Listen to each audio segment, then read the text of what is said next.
Namaste. Now I want to read another chapter of meditation, the first and last freedom, which is a practical guide for Osho meditation. And this part will be the part 3H. It does not really exist, it's just to organize it better. And so if you want to listen, lie down or sit down comfortably and listen to my voice as you're listening to the waterfall or to rain. Exactly, or to music, yes. And then whatever is understood by itself, fine.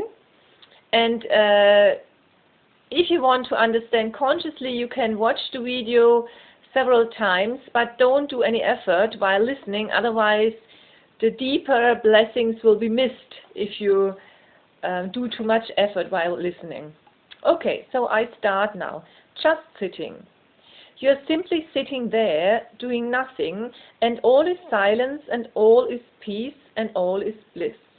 You have entered existence, you have entered truth. Sasin. The Zen people say, just sit, don't do anything. The most difficult thing in the world is just to sit doing nothing. But once you have got the knack of it, if you go on sitting for a few months, doing nothing for a few hours, every day, slowly, many things will happen. You'll feel sleepy, you will dream. Many thoughts will crowd your mind, many things. The mind will say, why are you wasting your time? You could have earned a little money. At least you could have gone to a film, entertained yourself, or you could have relaxed and gossiped. You could have watched the TV or listened to the radio, or at least you could have read the newspaper you have not seen. Why are you wasting your time? Mind will give you 1,001 arguments, but if you just go on listening without being bothered by the mind, it will do all kinds of tricks. It will hallucinate, it will dream, it will become sleepy, it will do all that is possible to drag you out of just sitting. But if you go on, if you persevere, one day the sun rises.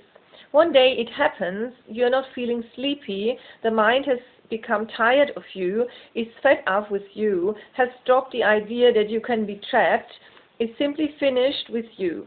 There is no sleep, no hallucination, no dream, no thought. You are simply sitting there doing nothing, and all is silence, and all is peace, and all is bliss. You have entered existence, you have entered truth. You can sit anywhere, but whatsoever you are looking at should not be too exciting. For example, things should not be moving too much. They become a distraction.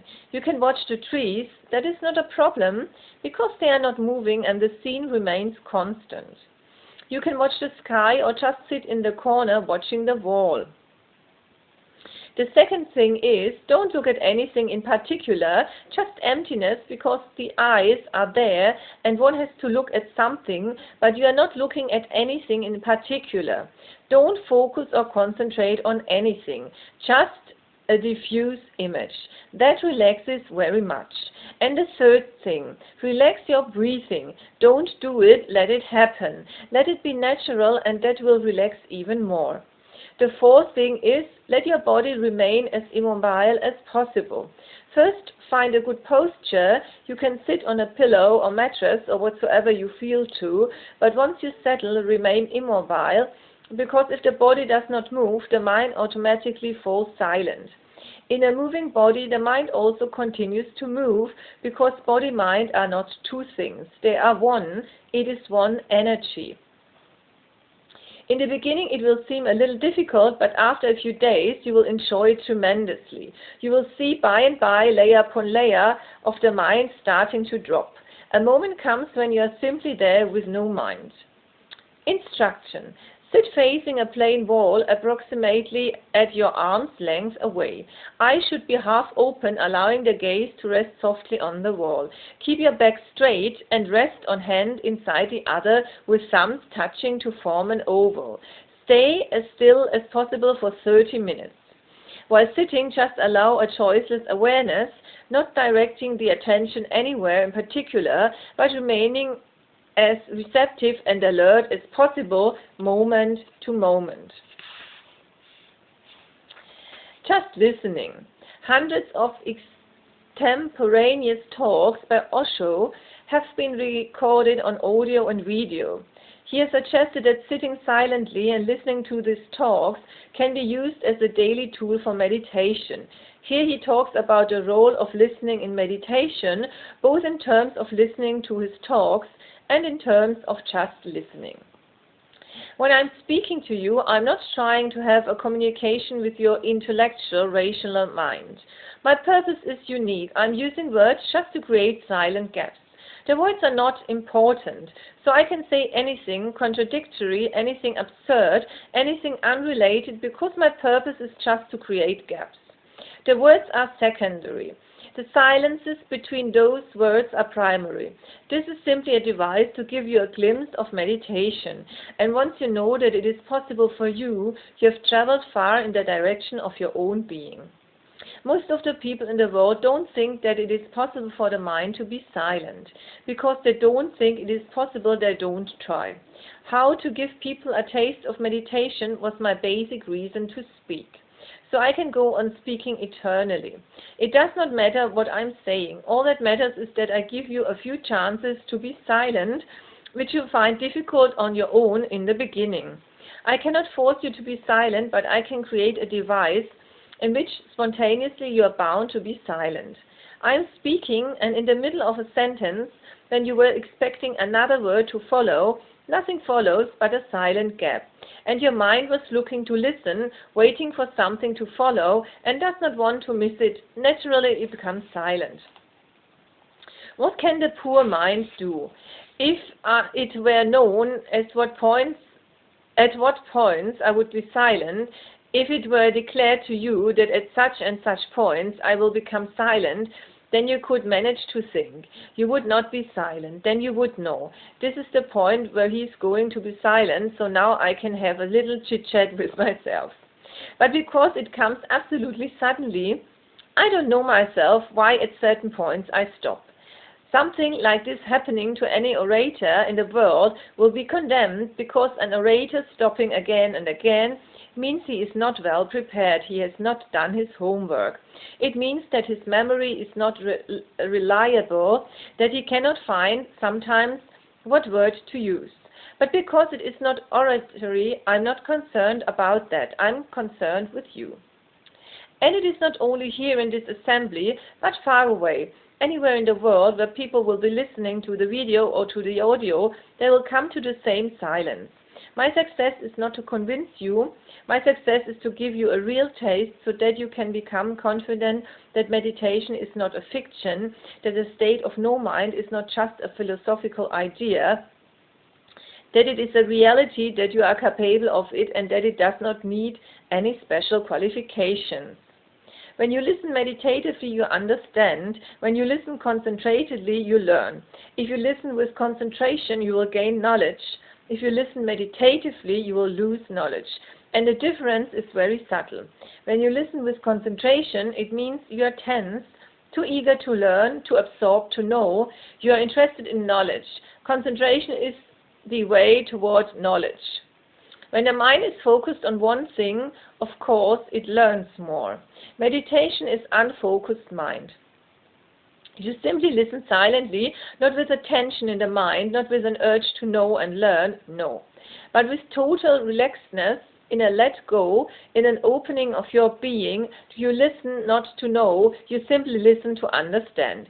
These are different ways of listening. If you're trying to know, then you're trying to memorize what I'm saying.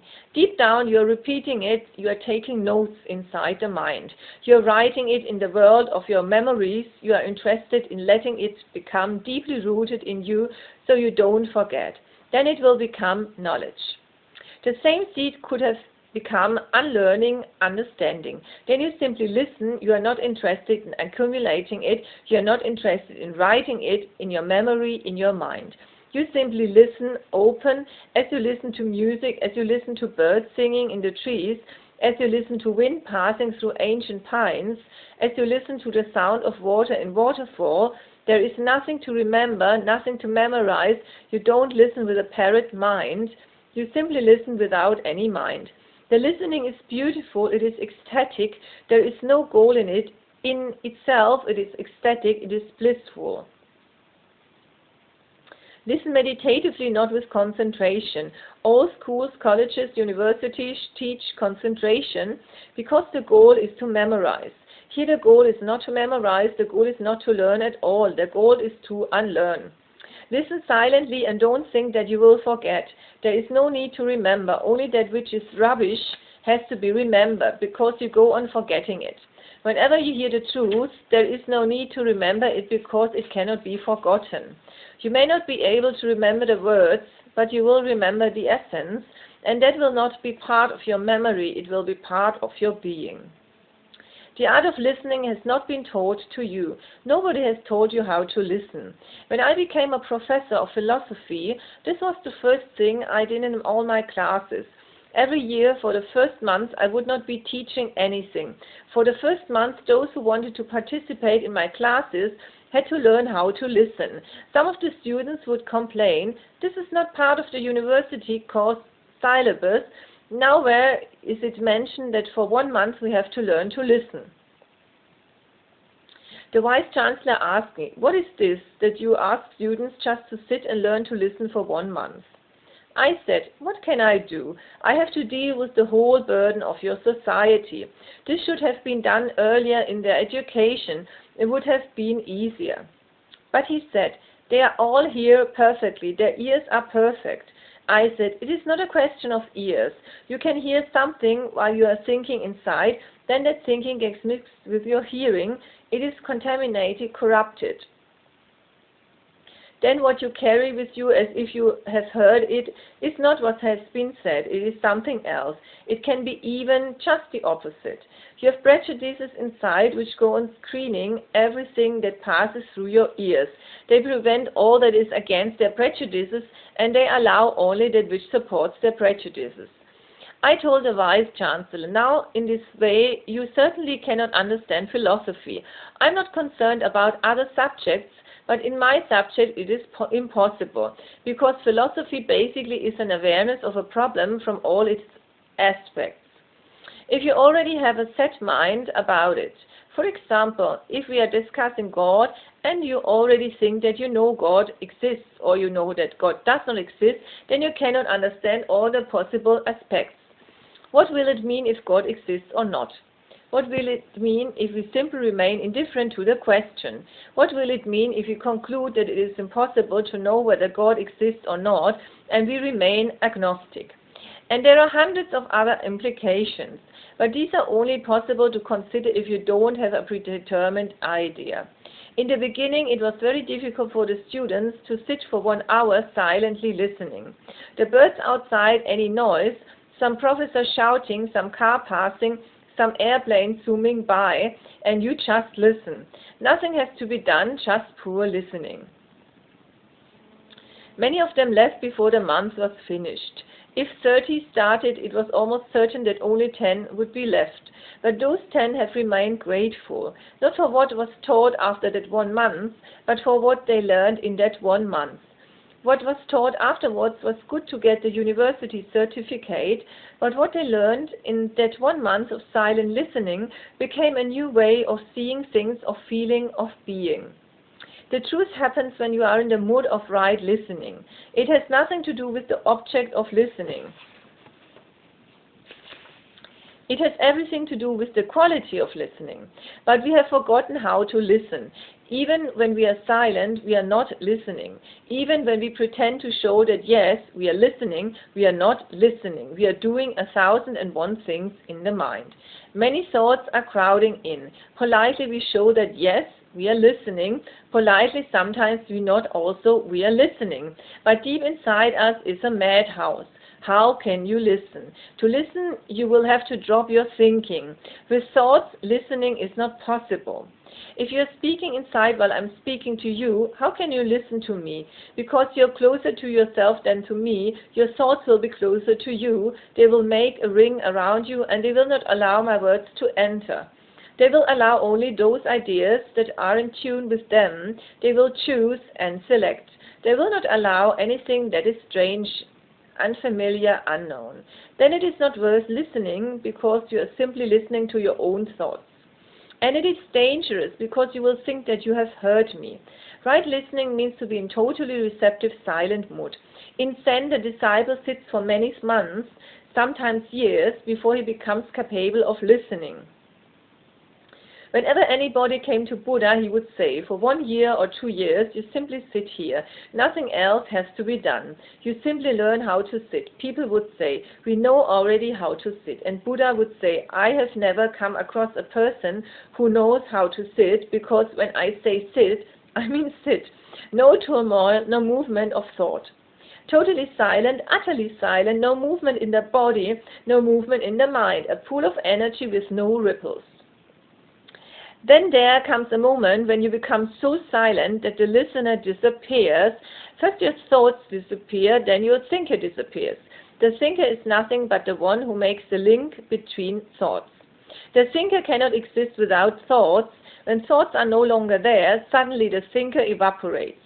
When you are listening so totally that there is no thought arising, passing, coming and going, then the listener also disappears. The meditation of listening to Osho discourse, it takes place every evening at the Osho Meditation Resort in Pune, India, and is an integral part of the daily program offered there.